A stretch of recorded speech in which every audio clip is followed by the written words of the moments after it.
সৌদিরা দেখো কেমন খাওয়াইয়া, আর সৌদিরা যে যে 6টা 7টা করে বিয়ে করে, এই যে এরকমভাবেই তারা মনে করো যে খাওয়ার কারণে 6টা 7টা করে বউ রাখতে পারে।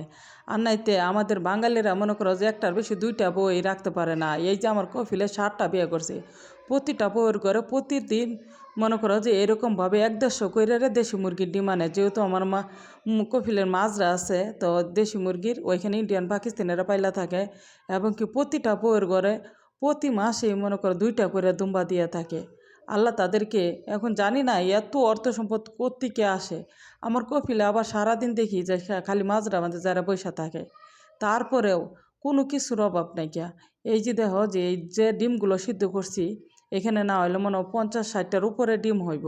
তো প্রতিদিন মনে করো 2বার 3বার করেও সিদ্ধ করে দিতে আসি, কারণ সৌদিদের কোনো কিছু খাওয়ার কোনো টাইম টেবল নাই গিয়া। আমাদের বাংলাদেশে খালি সকালবেলা ডিম খায় না, আর এই দেশে সব সময় যে কোনো টাইমে মন চাইতেছে এই টাইমেই মনে করো ডিম ফুস করে খাইতেছে, ডিম মনে করো সিদ্ধ করে খাইতেছে। আর আমি ইদানিং তো অনেক দিন ধরে ডিম বাংলাদেশের মতন করে মশলা দিয়ে আমার কফিলে করে দেই, ওই জাল করে বোনা করে দেই। আমার কফিলে প্রচণ্ড পরিমাণে ওই ডিমটা অনেক পরিমাণে পছন্দ করে। তো এই যে দেখো সৌদি আরবের মানুষের খাবারের নমুনা।